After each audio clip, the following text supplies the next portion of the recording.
welcome to our third cinema club. I'm John Davis. I am the tutor in current film and theatre at Morley College, an associate at the British Film Institute, and I've been talking about films at Wharton's for over 20 years now. This is how it works. You watch this little introduction to the film I'm producing for you.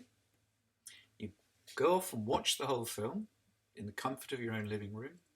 And then you come back and join me on June the 1st, Monday, June the 1st, at 8 p.m. via an invitation we'll send to you on the evening. And with the great technology of Zoom, we will then discuss and talk about the film and work out whether we liked it or not. And our third choice of film is Mr. Jones. It's a film made in 2019. It's British, German, Polish, Canadian, all sorts of countries co-production. And was originally 150 minutes long, but in the exhibition version that we're looking at, it's around 118 minutes. So let's have a look at the trailer. This is my report on the Soviet question. What's your answer? I don't have one. The Kremlin is broke. So how are the Soviets suddenly on a spending spree? Paul, I need your help. Arranging an interview with Stalin. Garrett, I've been trying to reach you. Go see Walter Duranty at the New York Times. Listen, I really need to talk to you. I found something big. It can break the story wide open. Paul? Mr. Jones. Mr. Duranty, So why are you really here? I need your help. This is Ada Brooks. She's my star. Paul's dead. It's a robbery 3 days ago. What do you want? The story no one is talking about. I saw him, 4 bullets in his back. And you don't think it was a robbery? What was Paul working on? Ukraine. You know how rich this country is, how vast. South is nothing but wheat fields.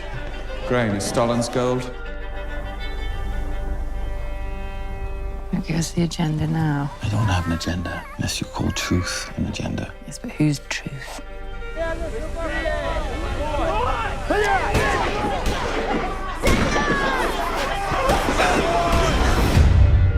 What will you do when the others come forward?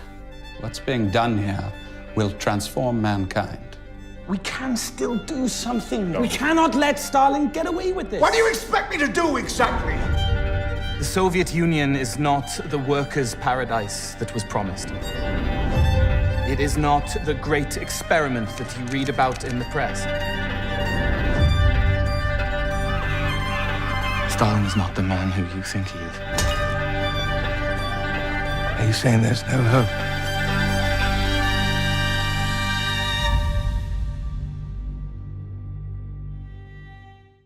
The director is Agnieszka Holland, who's a veteran filmmaker, one of the first women to break through in the 1970s.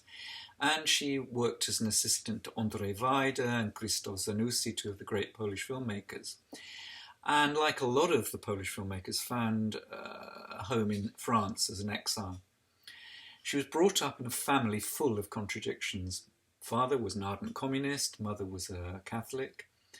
Father denied his Jewish background, as a lot of people in Poland did, probably for good practical reasons, whereas mother had worked during the war in the resistance and had supported a lot of refugees, including Jewish ones. Her father, despite his avowed communism, was treated harshly by the new regime after the war and died during interrogation by falling out of a window. Holland herself was arrested for her political activities in 1968 for supporting the Prague Spring when she was aged 20. She grappled also with her identity, especially her Jewish roots, and the Holocaust, with Poland being a centre for the concentration camps. So these were big issues in her life. And her films in Poland were censored, despite Wajda's support. And in 1981, as Poland imposed martial law, she stayed in France, where she'd been working, and began to direct there. In 1985, she had her first big success with a film called Angry Harvest, which won an Oscar nomination for Best Foreign Language Film. It was set in Silesia in 1942, following the story of a Jewish couple escaping from the Nazis. But her most famous film was Europa, Europa, made in 1991, which was the Golden Globe Award winner that year for Best Foreign Film, and told the story of more Jewish refugees, in fact one specific one, who fled Germany, went to Poland and Russia, eventually ended up as a member of the Hitler Youth in hiding. And it's been one of the themes of her career that she's made historical films about Europe, and Mr. Jones is no exception. She had a good career. She went to Hollywood, where she directed, and she's made episodes of The Wire and The House of Cards. So the subject of Mr. Jones is a historical drama, and it visits the Holodomor, something many of us have not heard of. It means death by hunger in Ukrainian, and it was a man-made famine in the Soviet Ukraine in the 1932 and 1933 period that killed millions of Ukrainians. And the story is how an enterprising Welsh journalist, very daring, discovers the truth behind Stalin's 5-year plan, where the grain is being taken away to pay for his industrial improvements. Mr. Jones himself is the former political secretary to David Lloyd George, who'd been Prime Minister during the First World War. And this was a story that several people understood and broke. So, for instance, Arthur Koestler and Malcolm Muggeridge both wrote about this. But on the other hand, people like G.B. Shaw denied it had happened, and their visits to Russia proved to them that there wasn't such a thing as this terrible famine, and that everything was hunky-dory. And it wasn't until the 1950s that the truth about this mass famine and the millions of deaths really became generally accepted.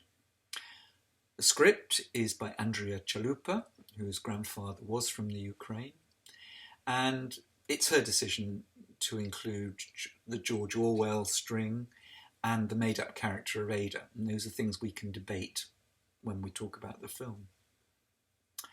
Jones himself, the character in the film and a real person, taught languages briefly after a brilliant career in Cambridge, and was appointed the Foreign Affairs Advisor to David Lloyd George in the 30s. And most of what happened in the film is accurate, though there are embellishments. So, for instance, the American journalist Walter Duranty, who he meets in Moscow, really did exist. Whether he was quite as louche, I don't know, but he did lose his limb in an accident, so that's accurate. Duranty also did win the Pulitzer Prize for his reporting from Moscow, although it must be said that the New York Times eventually realised that what he'd reported was far from accurate and described it as some of the worst reporting ever to appear in the newspaper. Mr. Jones himself is played by James Norton, who you may spot from the UK BBC series of War and Peace and Happy Valley, and was in Greta Gerwig's recent version of Little Women. Duranty, his nemesis, is played by Peter Sarsgaard, a hard-working American actor who's recently been in films like Blue Jasmine and Jackie.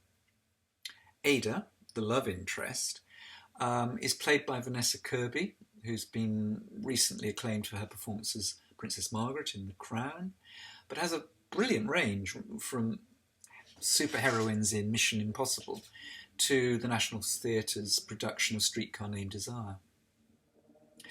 Critical reception was varied from 4 stars downwards, and box office in the UK, just before the lockdown, was modest at around £100,000. Whereas in the Ukraine it took 3 times that much. Now, I don't want to give too much of the plot away, but most of what you see is accurate. And I hope we will be talking about the history involved. Some of you will have expert knowledge of this period next Monday. But there are 2 elements that were added on. The George Orwell narrative stream and the character of Ada. So I'd like us to be thinking about, did this help?